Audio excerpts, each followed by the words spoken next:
Bismillahirrahmanirrahim. Alhamdulillah wassalatu wassalamu ala Rasulillah wa ala alihi wa sahbihi wa man tabi'ahum bi ihsanin ila yaumiddin. Amma ba'd. Alhamdulillah. Selamat datang para peserta. Jazakumullah khair. Dan juga pada guru kita, Al-Ustadz Farid Ruswedan, atas waktunya. Semoga Allah Subhanahu wa taala berikan keberkahan kepada beliau, kepada keluarganya, dan juga Allah Subhanahu wa taala berikan kita ilmu dan keistiqomahan dalam menuntut ilmu. Alhamdulillah, langsung saja kita berikan kesempatan dan uh, waktu kepada Ustazuna Hafizahullah Ta'ala untuk menyampaikan materinya. Fadhal mashkura wa majura. بسم الله الرحمن الرحيم الحمد لله رب العالمين والصلاة والسلام على أشرف الأنبياء والمرسلين سيدنا محمد وعلى آله وصحبه والتابعين ومن تبعهم بإحسان إلى يوم الدين. اللهم علمنا ما ينفعنا وانفعنا بما علمتنا وزدنا علما ينفعنا. رب اشرح لي صدري ويسر لي أمري واحلل عقدة من لساني يفقهوا قولي. Baik para ikhwas sekalian, para pendengar yang semoga selalu diberkahi dan dilindungi Allah Subhanahu wa taala. Alhamdulillahirabbil alamin. Bersyukur kita kepada Allah Subhanahu wa taala kita bisa bertemu lagi lewat aplikasi Zoom ini, sama-sama melanjutkan kajian kita penjelasan kitab Al-Arba'in An-Nawawiyah karya Imam Abu Zakaria Yahya ibn Syaraf An-Nawawi rahimahullahu ta'ala wa radiya'an. Terima kasih juga untuk Ustadz Afan Hamzah yang sudah memfasilitasi kajian ini. Semoga Allah Subhanahu wa ta'ala memberikan kepada beliau balasan berupa pahala dan keberkahan di dalam kehidupan dunia dan akhirat beliau. Baik para ikhwas sekalian, kita lanjutkan. Kita telah sampai atau masih berbicara tentang penggalan daripada hadis yang pertama, masih di awal-awal, innamal a'malu binniyat wa innama likulli imri'in ma nawa. Yang dimana para ulama menjelaskan faedah daripada dua kalimat tersebut. Sesungguhnya amal itu dengan niatnya dan setiap orang akan mendapatkan pahala tergantung daripada niatnya. Yang di kajian lalu sudah disinggung bahwasannya terdapat 5 faedah daripada pengulangan atau dua kalimat tersebut. Yang pertama diantaranya adalah bahwasannya kalimat yang pertama itu innamal a'malu binniyat sebagai penegasan ya atau menjelaskan tentang hukum ya akan wajibnya niat. Dan yang kedua wa innamal likulli imri'in ma nawa sebagai penegasan dan secara tegas penegasan dan juga memberikan kepada kita semua semacam isyarat ya akan mulianya ikhlas dan peringatan kepada kita daripada yang namanya riya yang menghalangi kita daripada keikhlasan. Maka dari itu Imam An-Nawawi rahimahullahu taala menukilkan dari Imam Al-Khattabi, innal jumlata tsaniyata afadat ishtirata ta'yinil manwi ya. Dan yang kedua adalah faedah daripada pengulangan ini adalah bahwasannya kalimat yang kedua itu menegaskan atau menjelaskan tentang kewajiban kita untuk memilih ya daripada perbuatan yang kita niatkan. Artinya kita tidak hanya cukup misalnya niat untuk melaksanakan sholat, tetapi kita harus memperinci sholat apa yang hendak akan kita atau yang akan kita lakukan. Ya, seperti halnya misalnya sholat zuhur, sholat asar, sholat maghrib, sholat isya, dan juga secara terperinci lagi hukum daripada sholat tersebut hendak melaksanakan yang wajib ataupun yang sunnah. Ya. Jadi jumlah yang kedua ini, ya, jumlah yang pertama itu adalah untuk sholatnya atau jenis ibadahnya, dan jumlah yang atau kalimat yang kedua untuk perinciannya, masuk kategori sholat yang apa. Ya, ini faedah yang kedua yang berkaitan dengan pengulangan atau dua kalimat innamal a'malu binniyat wa innamal likulli imri'in ma nawa. Makna yang ketiga yang dijelaskan oleh sebagian ulama yang dikatakan diantaranya Imam Ibnu Abdus Salam, innal ula li bayani ma yu'tabaru minal a'mali fi suqutit talab. Jadi kalimat yang pertama innamal a'malu binniyat itu menjelaskan tentang syarat yang menjadikan seseorang itu dikategorikan telah melaksanakan perbuatan. Artinya seseorang dikatakan ya melaksanakan sholat itu harus dengan niat, atau belum melaksanakan sholat bila tidak menghadirkan niat. Wathaniyatu li bayani ma yatarattabu 'alaiha min ats-thawab wal 'iqab. Ya. Adapun yang kedua ini menjelaskan tingkatan pahala yang akan diterima. Artinya kalimat yang pertama dari sisi sah atau diterima atau tidak diterimanya sebuah ibadah itu dengan niat. Adapun pada kalimat yang kedua itu menjelaskan tentang apa?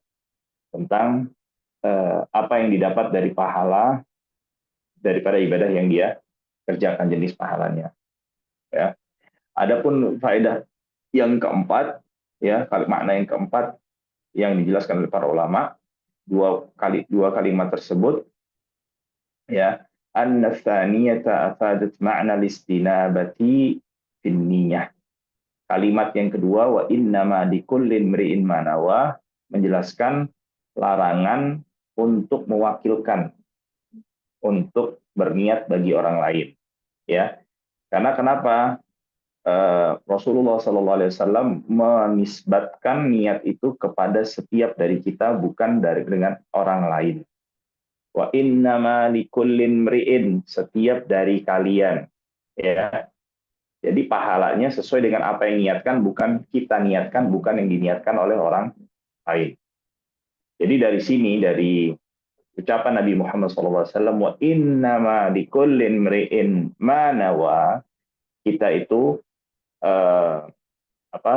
dilarang untuk menghadirkan niat untuk orang lain. Ini secara umumnya.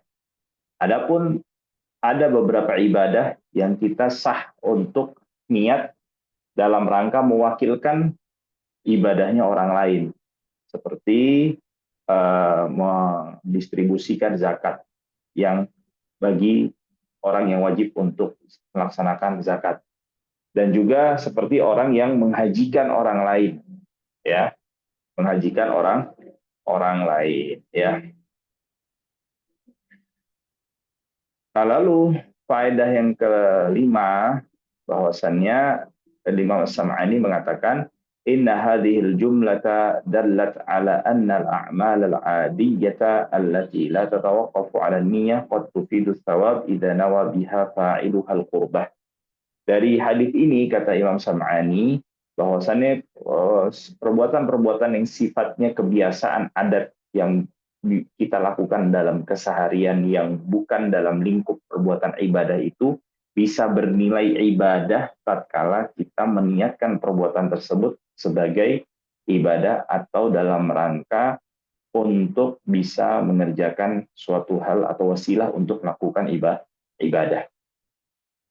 Ya. Jadi kalau ketika wa innama likulli imri'in ma nawa, setiap orang mendapatkan pahala daripada apa yang niatkan. Ketika dia meniatkan tidurnya ini untuk bisa bangun lebih pagi lagi agar dia bisa melaksanakan sholat malam, maka tidurnya tersebut yang secara asalnya adalah perbuatan kebiasaan yang tidak ada pahala di dalam perbuatan tersebut menjadi sebuah perbuatan yang mengandung pahala di sisi Allah Subhanahu wa taala tatkala dia menghadirkan niat tersebut, ya, wa innama likullin mri'in ma nawa. Lalu selanjutnya Nabi Muhammad sallallahu alaihi wasallam Itu 5 faedah yang berkaitan wa innama likulli imri'in ma nawa, dan faedah apa digandengkannya, ya, atau apa faedahnya wa innama likulli imri'in ma nawa disebutkan setelah innamal a'malu binniyat. Lalu selanjutnya Rasulullah Shallallahu Alaihi Wasallam bersabda, "Faman kanat hijratuhu ilallahi wa rasulih, fahijratuhu ilallahi wa rasulih." Ya, siapa yang hijrahnya kepada Allah dan Rasulnya, maka hijrahnya kepada Allah dan Rasulnya. Di sini Nabi Muhammad Sallallahu Alaihi Wasallam ya menggunakan kata hijrah, ya, yang dimana secara bahasa hijrah itu maknanya, dari sisi bahasa maknanya at-tarku, meninggalkan, dan dari sisi istilah ya mufaraqatu daril kufri ila daril islam khaufal fitnati wa talaba iqamatid din.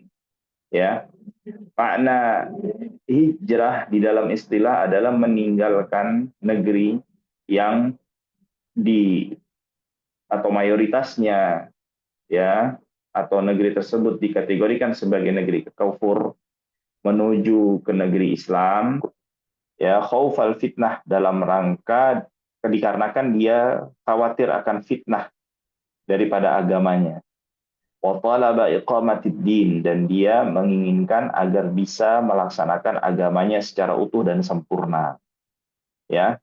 Nah, di dalam Islam makna hijrah itu ada dua. Makna yang pertama yang tadi disebutkan, jadi kita pindah dari negeri orang kafir, dari negeri kufar ke negeri kaum muslimin. Ya, tentu para ulama memiliki pembahasan tersendiri akan definisi negeri kafir itu seperti apa sih?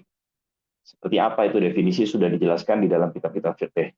Ya, jadi begini masuk kategori negeri kafir, dan seperti ini negeri muslim, dan seterusnya, itu ada pembahasan tersendiri.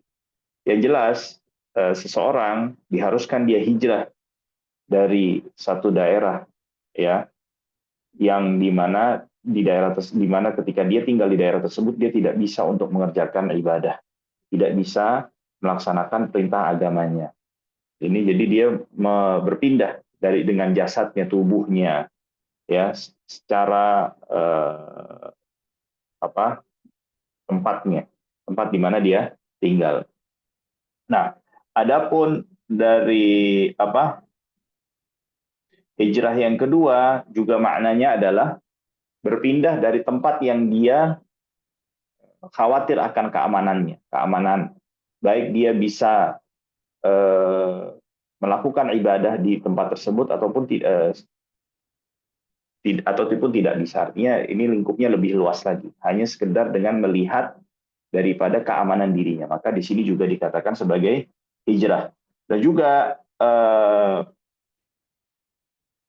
juga hijrah yang selainnya maknanya, ya, itu secara maknawi, ini secara hakikatnya seperti itu, perpindahan tempat. Adapun secara maknawi bisa dikatakan mufaraqatu ma yakrahuhullahu ila ma yuhibbu.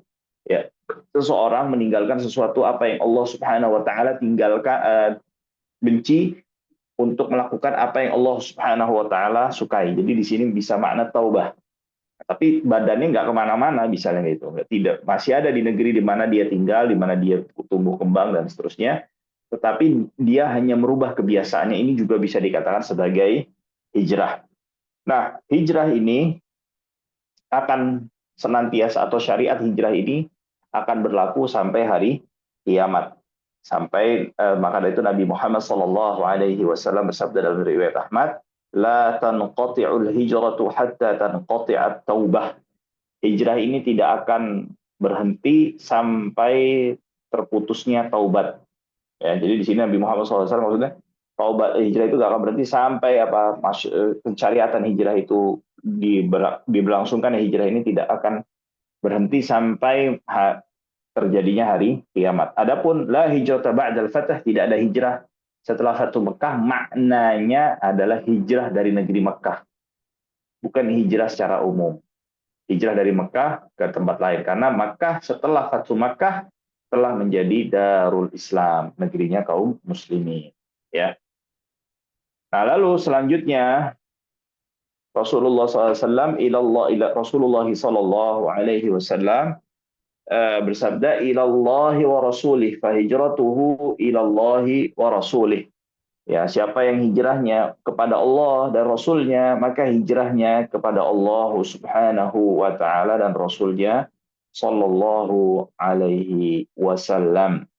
Nah, di sini ada sebuah pembahasan dari para ulama mengenai ucapan Nabi Muhammad Sallallahu Alaihi Wasallam, di mana di sini beliau menggunakan sighah syartiyah, ya, faman kanat hijratuhu ila Allah wa rasulih, ya. Maka siapa yang hijrahnya untuk Allah, dia mensyaratkan hijrahnya karena Allah, ya. Hijratuh, maka dia akan dia dalam sighah syartiyah itu memerlukan yang namanya jaza, jawab syarat, jazanya, balasannya.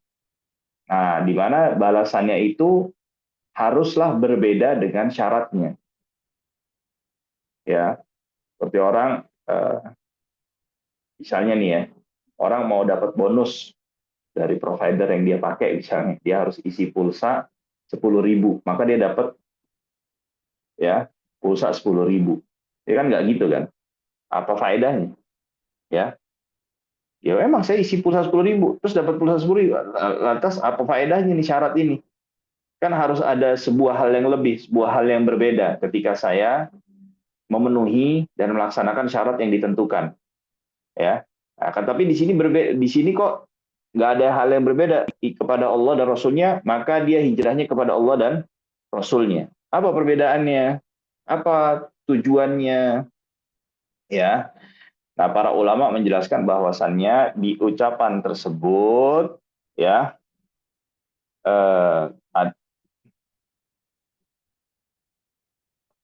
adanya mahdzuf, adanya suatu hal yang tidak disebutkan, ya.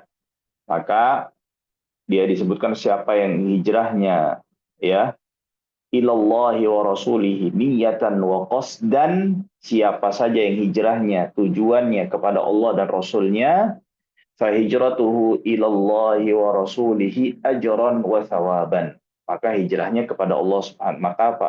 Hijrahnya kepada Allah, maka dia akan mendapatkan pahala hijrah kepada Allah dan Rasulnya Sallallahu Alaihi Wasallam, ya. Ini maka itu Imam Abu Al-Fatah Al-Qushairi mengatakan, "Faman kanat hijratuhu ila Allah wa rasulih niyatan wa qasdan, fa hijratuhu ila Allah wa rasulih hukman wa syar'an." Siapa yang hijrahnya, maksudnya dari ucapan Nabi Muhammad SAW tersebut, tafsirannya, siapa yang hijrahnya kepada Allah dan Rasulnya, niatnya dan tujuannya, fa hijratuhu ila Allah wa rasulihi, maka dia akan hijrah kepada Allah secara hukum dan syariat pahalanya. Baik. Lalu selanjutnya Rasulullah Sallallahu Alaihi Wasallam melanjutkan bersabda, ya,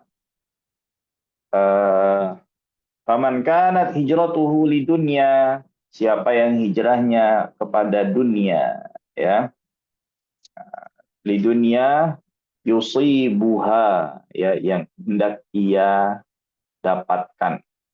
Nah, jadi di sini secara tidak langsung Rasulullah Sallallahu Alaihi Wasallam memberikan isyarat kepada kita akan peringatan kepada kita untuk tidak tenggelam kepada yang namanya dunia.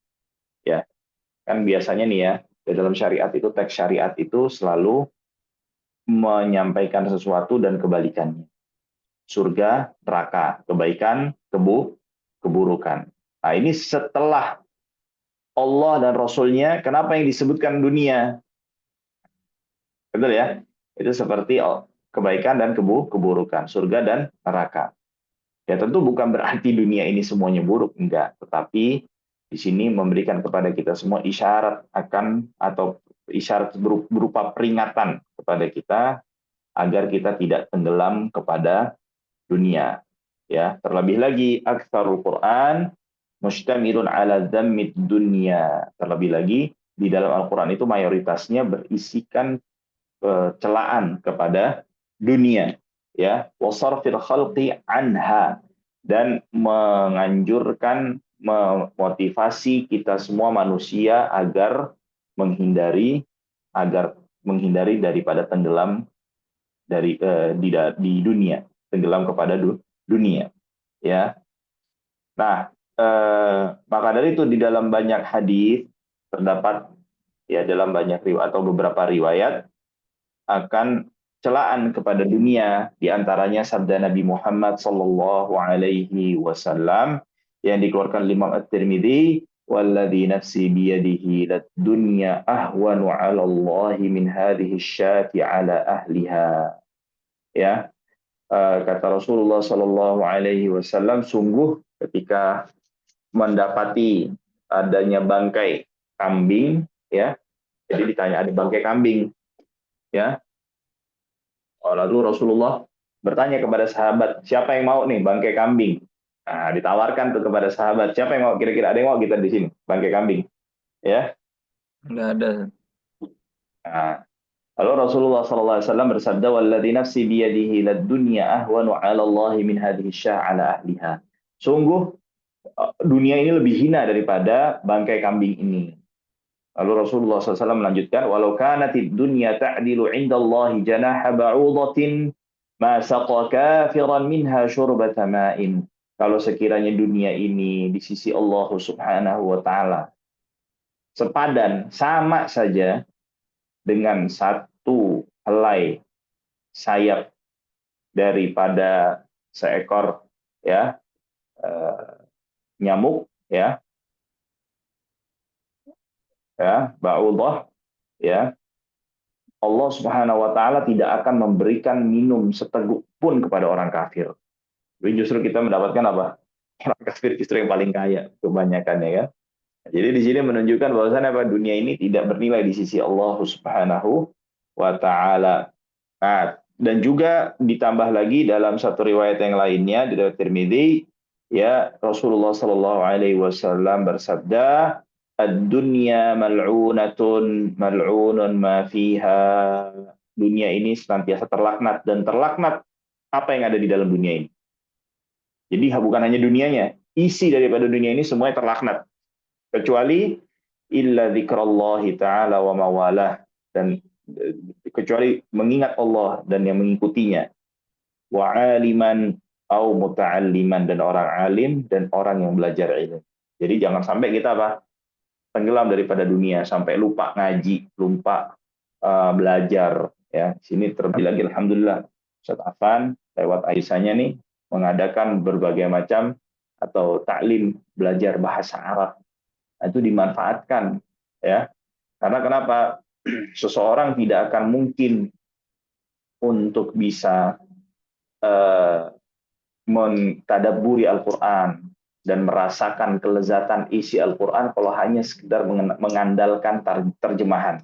Nggak akan mungkin, ya. Nah, kalau orang sudah bisa meresapi Al-Quran dengan memahami bahasa aslinya, pasti dia akan bisa merasakan perbedaan di dalam ketika dia mentadabburi Al-Quran dengan langsung memahami bahasanya dengan daripada dia memahaminya dengan bantuan terjemahan.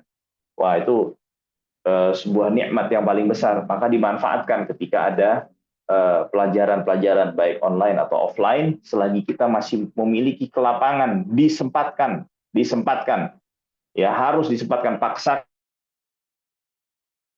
tapi menyempatkan agar kita bisa termasuk ke dalam golongan yang tidak terlaknat oleh Allah, dilaknat oleh Allah Subhanahu wa taala, ya. Karena Rasulullah SAW mengatakan yang tidak terlaknat dari dunia itu tiga: orang yang berzikir kepada Allah, ibadah, sholat, puasa, berzikir, membaca zikir, wirid, ya, dan seterusnya, ya. Dan juga orang yang alim yang mengajarkan ilmu, dan orang yang mempelajari ilmu, ya. Maka itu juga Rasulullah SAW mengingatkan kepada kita semua dalam hadis yang dikeluarkan Bukhari dan juga Muslim, "Wallahi," maka demi Allah, di sini Rasulullah SAW sampai sumpah, "Mal faqru akhsha alaikum." Sungguh kefakiran itu bukanlah yang aku takuti atas kalian. walakin akhsha 'alaikum an tusallata 'alaikumud dunya. Yang aku khawatirkan itu adalah tatkala dunia itu atau kalian diberikan kuasa atas dunia, dibukakan pintu dunia. Kama sullitat 'ala man qablakum, seperti halnya dunia ini dibukakan kepada orang-orang sebelum kalian. Fatanafasu fiha kama tanafasuha wa tuhlikakum kama ahlakathum. Sehingga kalian nanti akan berlomba-lomba, dikarenakan berlomba-lomba tersebut kalian akan binasa seperti halnya orang terdahulu ketika mereka berlomba-lomba mencari dunia sampai melupakan aturan-aturan Allah, yang penting dapat dunia. Ya, orientasinya begitu, dunia dapat dunia. Mau caranya bagaimana terserah, yang penting dapat dunia. Unggul dalam hal dunia, akhirnya mereka menabrak semua batasan-batasan Allah sehingga menjadikan mereka itu dibinasakan oleh Allah Subhanahu wa taala. Maka dari itu Rasulullah sampai apa? Memberikan di dalam hadis ini, yang notabene hadis ini merupakan hadis yang azim, hadis yang agung, yang mulia, ya, hadis yang menjadi salah satu pijakan, ya, di dalam agama ini, menjadi hadis, ya, yang sangat dibutuhkan oleh kita semua. Secara khusus menyebutkan dunia, ya, secara khusus memberikan peringatan kepada kita tentang dunia, ya. Makanya hati-hati, ya, hati-hati dengan dunia, jangan sampai kita tenggelam di dalamnya, sampai kita hanyut sehingga melupakan Allah Subhanahu wa taala. Sungguh apa yang terjadi di umat Islam ini yang paling besar, paling utama yang menyebabkan kemunduran, ya, dan kehinaan umat Islam bukanlah apa-apa. Paling penyebab terbesarnya adalah apa? Dunia. Mereka mengutamakan dunia. Ya, maka itu bayangin, ya, di dalam sejarah disebutkan ketika seorang pemimpin Islam, Yusuf bin Tashfin, berhasil membantu kaum muslimin yang lainnya yang ada di Spanyol, di Andalusia, untuk mengembalikan wilayah-wilayah yang berhasil ditaklukkan oleh pemimpin kafir, ya. Akhirnya mau nggak mau Yusuf bin Tashfin itu menjadikan wilayah yang tadi yang sudah ditaklukkan oleh kafir dan kembalikan kepada kaum muslimin menjadi wilayahnya mereka, ya. Pantas raja-raja tersebut serasa, loh kok saya jadi di bawah pimpinan Yusuf bin Tashfin, ya. Lihat. Nah, ini jadi karena kenapa? Urusan apa? Jabatan itu adalah urusan apa? Dunia. Jadi karena berlomba-lomba di dalam dunia, akhirnya malah justru yang menolong mereka sebenarnya dikhianatin. Ketika umat Islam saling berkhianat satu dengan yang lainnya, justru apa? Itu yang menjadikan mereka lemah, tidak mau menolong. Seperti halnya kondisi saudara-saudara kita di Palestina. Bayangkan, negeri-negeri kaum muslimin, negeri Arab di sebelah-sebelahnya, di sekitarnya, yang notabene ada sebagian dari negeri-negeri tersebut yang negerinya kaya, negerinya makmur. Dia sekiranya kalau mau beli senjata, ya, itu bisa. Jangan bicara udah kita bantu dengan diplomasi, enggak. Antum itu menghina, namanya seperti itu. Ketika seseorang membutuhkan yang namanya senjata lalu antum berikan diplomasi, itu namanya menghina, namanya. Ketika menghadapi musuh yang tidak mengerti bahasa diplomasi, tapi antum melakukan diplomasi, bukan memberikan senjata, dan yang lakukan itu namanya sebuah penghinaan. Ini kenapa? Karena takut kalau misalnya sampai mereka masuk ke dalam peperangan, khawatir nanti dunia jadi apa? Hilang. Orientasinya apa? Kembali lagi apa? Dunia. Oleh itu Rasulullah SAW memberikan secara khusus, menyebut secara khusus, faman kana hijratuhu ila lidunya yusibuha.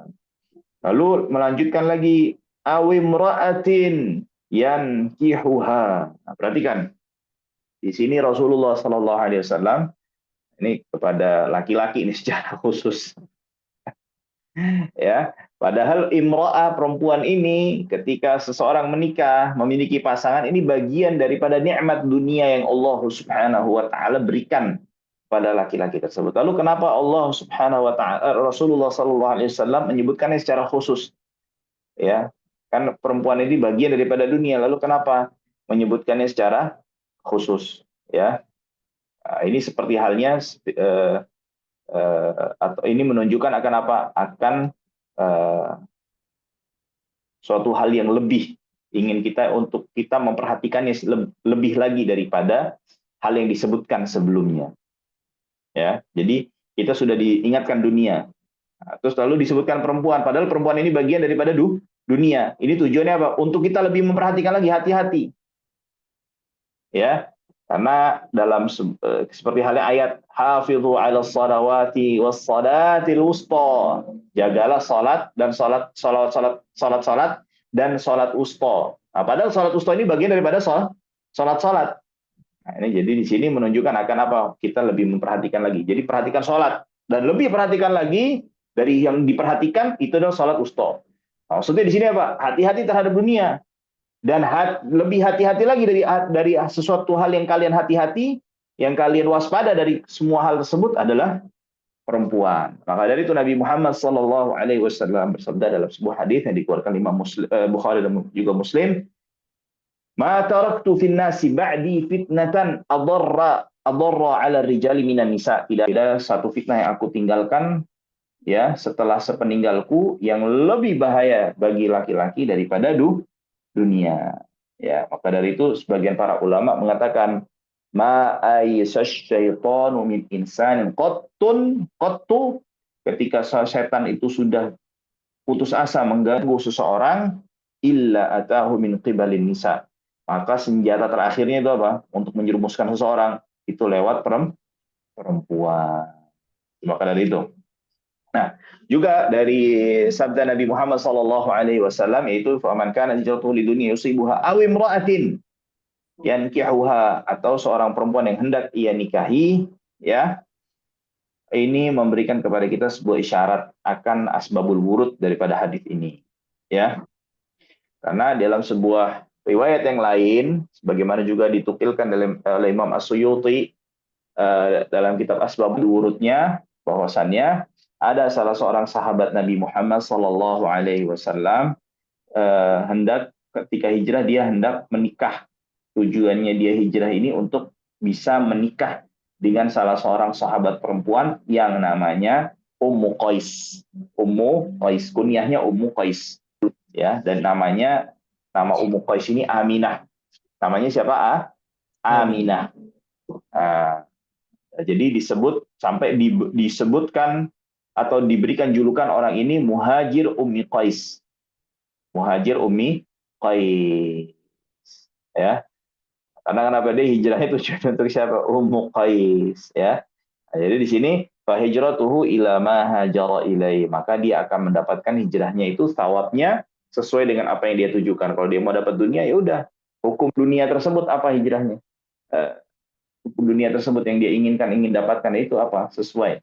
Jadi balasan itu sesuai dengan balasan sebuah perbuatan sesuai dengan niatnya. Nah, ini berkaitan atau ini penjelasan yang berkaitan dengan hadis yang pertama. Semoga kita bisa mendapatkan banyak faedah. Lalu Imam An-Nawawi rahimahullahu taala menjelaskan atau melanjutkan, rawahu Imam al-Muhadditsin. Hadis ini dikeluarkan dua imamnya muhaddits, ahli hadis, para ahli hadis. Abu Abdullah Muhammad ibn Ismail ibn Ibrahim ibn Mughirah. Muhammad ibn Ismail ibn Mughirah ibn Ibrahim, Muhammad ibn Ismail ibn Ibrahim ibn Mughirah ibn Bardizbah al-Bukhari. Ini jadi namanya nasabnya Imam Al-Bukhari. Beliau kita sudah mengetahui sebelum kita menjelaskan tentang biografi beliau, ayah beliau namanya Ismail. Ismail ini termasuk dari kalangan orang yang baik, termasuk orang soleh, ya, dan juga penuntut ilmu. Bahkan disebutkan guru ayah daripada Imam Bukhari ini mengambil ilmu daripada Imam Malik, juga Hamad ibn Zaid, dan juga Ibnul Mubarak, ya. Bahkan Imam Muslim itu adalah salah satu murid daripada guru ayah Imam Al-Bukhari. Disebutkan seperti itu. Nah, jadi Imam Muslim itu ngambil dari adik-anak dan ayahnya, ya. Nah, beliau Ibn Bardizbah. Jadi kakek dari kakek beliau ini namanya Bardizbah. Ya, disebutkan dia seorang Majusi. Ya, ini Bardizbah ini bahasa Persia yang namanya artinya seorang petani. Ya, Al-Bukhari. Nah, beliau eh, ketika baru lahir, beliau itu diuji oleh Allah Subhanahu wa taala dengan tidak bisa melihat,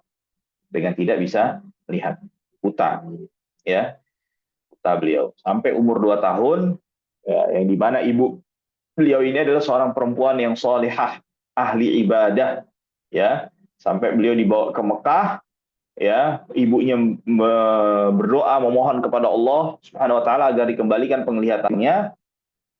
Akhirnya ibunya itu dengan sebab doa daripada ibu beliau, ya, Allah Subhanahu wa taala mengembalikan penglihatan Imam Al-Bukhari. Bahkan disebutkan eh, ketika beliau setelah berdoa kepada Allah lalu bermimpi melihat Nabiullah Ibrahim alaihissalam mengembalikan penglihatan Imam Al-Bukhari pada Imam Al-Bukhari, ya. Nah, tentu kita sudah mengetahui akan manaqib beliau yang begitu amat banyak, ya. Di antaranya akan dahsyatnya hafalan beliau, ya, dan bagaimana perjuangan beliau menulis kitab Sahih Al-Bukhari ini, yang dimana beliau mengumpulkan daripada atau menyeleksi hadis Sahih Bukhari ini dari 600.000 hadis hafalan beliau, ya, 600.000 hadis. Nah, bahkan disebut Muhammad ibn Bashar al-Bundar mengatakan hafidud dunia arba'ah, orang di dunia ini yang paling hafid itu ada 4 orang. Abu Zur'ah di kota Roy, Muslim di Naisabur, Abdullah ad-Darimi di Samarkand, Al-Bukhari di Bukhara, ya. Nah, ini jadi bagaimana manaqib beliau, di antaranya disebutkan beliau masuk ke kota Baghdad dan ulama berkumpul karena kemasyhuran ketenaran beliau itu sudah mendahului diri beliau, ya, mendahului diri beliau untuk masuk kota Baghdad. Akhirnya ketika sudah terdengar bahwasanya beliau masuk kota Baghdad, ulama ini mengadakan satu majelis, ya, majelis sebuah majelis apa namanya ikhtibar, ujian. Akhirnya setiap ulama ini memberikan 10 soal yang dimana setiap soalnya itu berisikan sanad yang dimana sanad itu dibolak-balik dan di satu sanad ini artinya sanad satu hadis tapi diberikan ke hadis yang lainnya. Jadi hadis binamal a'malu binniyat sanadnya dikasih kepada hadis yang lainnya dan seterusnya. Setiap satu orang ulama itu 10 soalnya. Soalnya itu hadis dibolak-balik, sanad dibolak-balik, ditukar-tukar, ya. Nah, jadi 10 orang yang menguji, satu orang 10 soal, jadi artinya ada 100 soal. Dan Imam Bukhari mendengar terlebih dahulu setiap soal yang diajukan, ya, secara seksama. Setelah semua soalnya itu selesai diberikan, dibacakan, baru beliau menjawab satu persatu. Artinya beliau sudah hafal 100 hadis lagi, hadis acak-acakan dalam satu majelis, ya. Baru setiap soalnya tersebut dikembalikan, ini sanad ini yang benar itu di hadis ini dengan urutan sanadnya seperti ini dan seperti ini dan seperti itu. Nah, ini sebagai bentuk apa namanya kehati-hatian ulama ketika hendak mengangkat menjadikan seorang alim ini sebagai alim yang dijadikan rujukan, itu nggak sembarangan dilihat kapabilitasnya, kemampuannya benar nggak ini, maka diadakan ikhtibar ini. Dan juga lalu disebutkan oleh Imam An-Nawawi wa Abu Husain Ibnu Muslimin Al-Qushairi An-Naisaburi fi sahihaihi ladaini huma asahhul kutubil musannafah, ya. Dan juga diriwayatkan Imam Abu Husain Muslim Ibnu Hajjaj Ibn Muslim Al-Qushairi An-Naisaburi, ya. Nah, beliau ini penulis kitab Sahih Muslim yang terkenal, yang dimana beliau menuliskan Sahih Muslim itu setelah menyeleksi 300.000 hadis yang beliau hafal, ya, di dalam kedua kitab Sahih mereka, yang dimana kedua kitab Sahih tersebut ashahhul kutubil musannafah, adalah kitab yang paling sahih yang pernah dituliskan dalam ilmu hadis. Nah, tentu ini menjadi sebuah masalah ketika Imam Syafi'i mengatakan ma'a'lamu 'alal ardi kitaban aktsara shawaban min kitab Malik. Aku tidak mengetahui satu kitab yang lebih sahih yang ada di atas permukaan bumi ini lebih sahih daripada kitabnya Imam Malik, yaitu Muwatta. Nah, jadi Imam Syafi'i mengatakan yang paling sahih itu kitab Muwatta. Lah kok ini Imam Nawawi mengatakan yang paling sahih adalah kitab apa? Bukhari dan juga Muslim. Nah, dijawab dari beberapa jawaban, diantaranya Suyuti dalam kitab Tanwirul Hawalik, bahwasannya ini Imam Syafi'i berbicara di era beliau. Ketika itu baru ada kitab Muwatta, belum ada Bukhari. Nah, terus juga maknanya adalah Imam Bukhari ini dari sisi syarat yang beliau terapkan dalam penulisan hadis ini lebih ketat, lebih kuat lagi daripada Imam Malik. Imam Malik itu masih bertoleransi dengan hadis mursal, munqati' dan seterusnya, yang dimana Bukhari tidak menerima ke semua hal tersebut. Walaupun kata Imam Suyuti, semua hadis-hadis tersebut bila diperiksa kembali ternyata kita akan mendapatkan sanad yang tersambung dengan sanad yang sahih. Artinya Imam Malik itu semua hadisnya sahih semua, hanya saja beliau masih mau mencantumkan yang dengan yang tidak sahih. Ya, walaupun ketika dicek, dikomparasikan, dibandingkan dengan sanad-sanad di kitab yang lain, ternyata hadisnya sahih. Wallahu taala a'la wa a'lam. Mungkin ada yang bertanyakan terlebih dahulu? Hah? Fadol, ada yang mau tanya dari teman-teman sebelum ditutup?